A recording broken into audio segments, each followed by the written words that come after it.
جمال الوجود بذكر الإله وتصفو الحياة بنور هدى.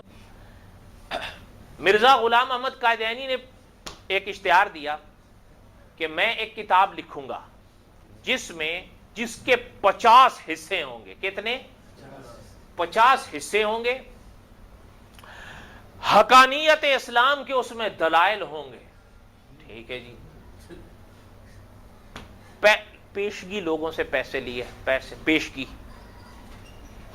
پیسے لے لیے 50 کے، لکھ کر دیں 5. کتنے؟ 5. اچھا، تو لوگوں نے مطالبہ کرنے شروع کر دیے کہ بھئی یا تو باقی 45 پوری کرو اور یا ہمارے پیسے دو. سمجھ رہے ہیں بات؟ اچھا، حضرت چنیوٹی صاحب رحمۃ اللہ علیہ اس کو بڑا بیان فرمایا کرتے تھے. حضرت فرمایا کرتے تھے کہ یہ انداز دیکھو، پیسے لیے 50 کے اور لکھ کر دیں 5. اچھا، اب وہ حضرت اس کو بڑا بیان کیا کرتے تھے، بلکہ حضرت فرمایا کرتے تھے کہ کبھی اگر اللہ نہ کرے کوئی شخص قائدینی ہو جائے، پرکھنا ہونا کہ یہ سچا قائدینی ہوا ہے یا کچا ہوا ہے، تو حضرت فرماتے تھے اس سے 50 روپے لو ادھارے، اور اس کے بعد دوسرے روز اس کو لوٹاؤ اور 5 لوٹاؤ. اگر تو 5 لے کے خوش ہو گیا تو مان جاؤ کہ سچا قائدینی ہوا ہے. لیکن اگر مطالبہ کرے کہ جی آپ نے تو مجھ سے 50 لیے، مجھے 5 دے رہے ہو، تو اس کو کہا کرو بڑا بے ایمان ہے، تو مرزے کی سنت پہ عمل نہیں کرتا، یہ تو اسی کی سنت ہے. فرمایا اگر بگڑ جائے آپ سے تو سمجھ جاؤ کہ کچا قائدینی ہوا ہے، سچا نہیں ہوا ہے. اچھا، یہ حضرت بڑا اس کو بیان کیا کرتے تھے. ایک دفعہ حضرت کے پاس ایک اشتہار آیا قائدیانیوں کی طرف سے.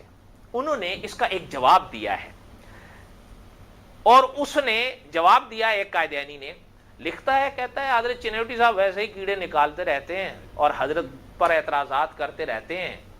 اگر حضرت نے 50 لے کر 5 دی ہیں تو یہ تو خدائی سنت ہے.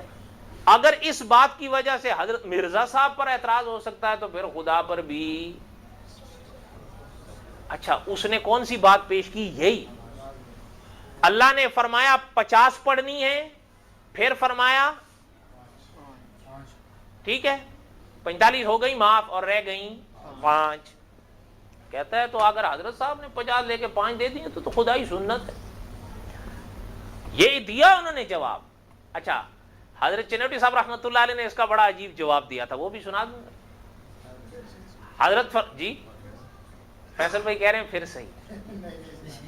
حضرت چنیوٹی صاحب رحمۃ اللہ علیہ نے اس کا ایک بڑا عجیب جواب دیا تھا. فرمایا تھا پہلی بات تو سنو، یہ بات ہے آسمانوں کی. حضور صلی اللہ علیہ وسلم ابھی زمین پر واپس تشریف نہیں لائے تھے کہ اللہ کے کلیم نے فرمایا تھا خدا کے حبیب واپس جائیے اور اللہ سے التجا کیجئے کہ کم کریں، آپ کی امت اتنی نہیں پڑھ سکے گی. اچھا، وہ کوئی اور اٹھے، انہوں نے کہا حضرت موسیٰ عالم الغیب تھے، وہ اللہ کے بندو، حالانکہ وہ اپنی امت کے سامنا کر چکے تھے. بلکہ فرمایا علماء نے کہ اللہ کے کلیم نے فرمایا خدا کے حبیب میری امت پر 3 فرض تھیں، وہ نہیں پڑھتے تھے، 5 کون پڑھے گا اور 50 کون پڑھے گا؟ 5 پر بھی تو حضرت موسیٰ نے فرمایا تھا کہ 1 چکر اور لگائیے. فرمایا تھا یا نہیں؟ 1 چکر. فرمایا خدا کے حبیب 1 چکر. کتنا احسان ہے خدا کے پیغمبر کلیم کا اس امت پر. فرمایا 1 اور. مولانا ضیاء القاسمی صاحب رحمۃ اللہ علیہ ایک دفعہ تقریر کر رہے تھے تو ایک آدمی بڑا مست ہوا، یہ واقعہ بیان کر رہے تھے. وہ کیا ہوا؟ کہنے لگا حضرت اللہ تعالیٰ بھلا کریں اللہ کے کلیم کا، 1 چکر اور لگا دیتے تو بس بیغم تھے، پھر جوانی چھوٹ جاتی. اپنا اپنا زاویہ نگاہ ہوتی ہے. فرمایا کتنی پڑھنی ہے؟ فرمایا کہ خدا کے حبیب جاتے رہے آتے رہے، 45 ہو گئی معاف، 5 رہ گئیں. لیکن حضور کو اللہ نے فرمایا میرے پیغمبر یہ جا کر اپنی امت سے کہہ دیجئے میرے فیصلے میرے قانون بدلہ نہیں کرتے، پڑھو تم 5، ثواب ہم 50 کا ہی دیں گے. اب پڑھتے ہم کتنی ہیں اور اللہ ثواب کتنی کے دیتا ہے؟ یہ تو الٹی بات ہو گئی. اس نے پیسے لیے 50 کے اور لکھ کر دیں، ہم پڑھتے ہیں 5 اور خدا ثواب دیتا ہے. یہ الٹی بات نہیں ہے؟ نہیں سمجھ میں آئی؟ ہم پڑھتے ہیں 5، خدا ثواب 50 کا دیتا ہے. اس نے پیسے لیے 50 کے اور لکھ کر دیں، یہ الٹی بات نہیں ہے؟ آپ بتاؤ نا، یہ کہاں خدا کی بات اور کہاں اس کی بات؟ خیر یہ تو ایک ضمن لطیفہ آیا، یاد رہے گا۔